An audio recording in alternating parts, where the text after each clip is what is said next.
ಅಲ್ಲೋ ನೀನು ಯಾವ ರೀತಿ ಕೆಲಸ ಮಾಡ್ತಾ ಇದ್ದೀವಿ ಗೊತ್ತಾ? ನಿನ್ನ ಆಲೋಚನೆಗಳು ಹೇಗಿದೆ ಅಂತಂದ್ರೆ, ಈ ದೊಣ್ಣೆ ತಗೋ, ಒಂದು ಕೋಲ್ ತಗೊಂಡು ನಾಯಿಗೆ ಹೋಗಿ ಪಟಕ್ಕಂತ ಹೊಡಿ ಹಿಂದ್ಗಡೆಯಿಂದ. ಆ ನಾಯಿ ಏನ್ ಮಾಡ್ತದೆ? ದೊಣ್ಣೆನ ಕಚ್ಚಕ್ ಹೋಗ್ತದೆ. ಚೆನ್ನಾಗಿ ನಾನು ಹೇಳೋದನ್ನ ಪ್ರಾಕ್ಟಿಕಲ್ ಆಗಿ ಮಾಡಿ ನೋಡು. ನಾಯಿಗೆ ಹೊಡಿ, ಅದು ದೊಣ್ಣೆನ ಹಿಡ್ಕೊಳ್ತದೆ, ಕಚ್ತದೆ.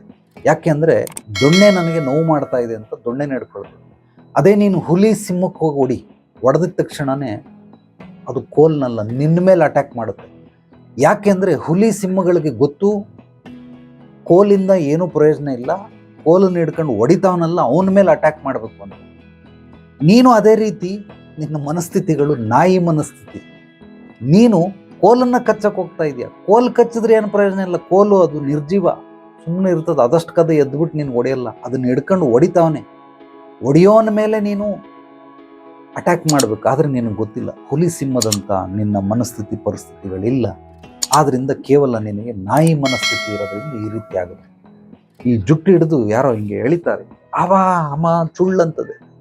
ಅದಕ್ಕೆ ಡಾಕ್ಟ್ರ್ ಹತ್ರ ಹೋದರೆ ಅಥವಾ ಕೆಲವ್ರ ಹತ್ರ ಪರಿಹಾರ ಕೊಡೋರ ಹತ್ರ ಹೋದರೆ ಅವ್ರು ಮುಲಾಮ್ ಕೊಡ್ತಾರೆ, ಇಲ್ಲ ಹಚ್ಕೊಳ್ಳಿ ತಣ್ಣಗಾಗುತ್ತೆ ಅಂತ. ಅವಾಗ ಹಿಂಗೆ ಎಳೆದಾಗ ಚುಳ್ಳಂತದೆ, ಅವಾಗ ಹಚ್ಕೊಂಡ್ರೆ ತಣ್ಣಗಾಗುತ್ತೆ.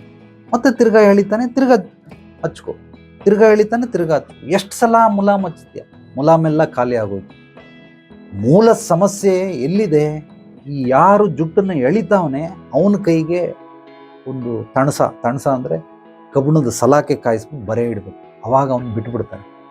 ಅದು ಬಿಟ್ಬಿಟ್ಟು ನಾವೇನು ಮಾಡ್ತೀರಿ? ಇಲ್ಲಿ ಮುಲಾಮ್ ಹಚ್ಚೋ ಕೆಲಸ ಮಾಡ್ತೀವಿ. ನೀನು ಅದೇ ಥರನೇ ನಿನ್ನ ಸಮಸ್ಯೆಗಳಿಗೆ ಪರಿಹಾರಗಳನ್ನು ಹುಡುಕ್ತಾ ಇಲ್ಲ, ಮೂಲ ಹುಡುಕ್ತಾ ಇಲ್ಲ. ಒಡೆಯೋನ್ನ ಕಚ್ಚೋದು ಬಿಟ್ಬಿಟ್ಟು ದೊಣ್ಣೆನ ಕಚ್ತಾ ಇದೆಯಾ. ನಾನು ಹೇಳೋದು ಯಾವಾಗ ನಿನಗೆ ಅರ್ಥ ಆಗುತ್ತೆ, ಯಾವಾಗ ನಾನು ಹೇಳೋದನ್ನು ನೀನು ಮನನ ಮಾಡ್ತೀಯ, ಆಗ ನಿನ್ನ ಸಮಸ್ಯೆಗಳು ಪರಿಹಾರ ಆಗುತ್ತೆ.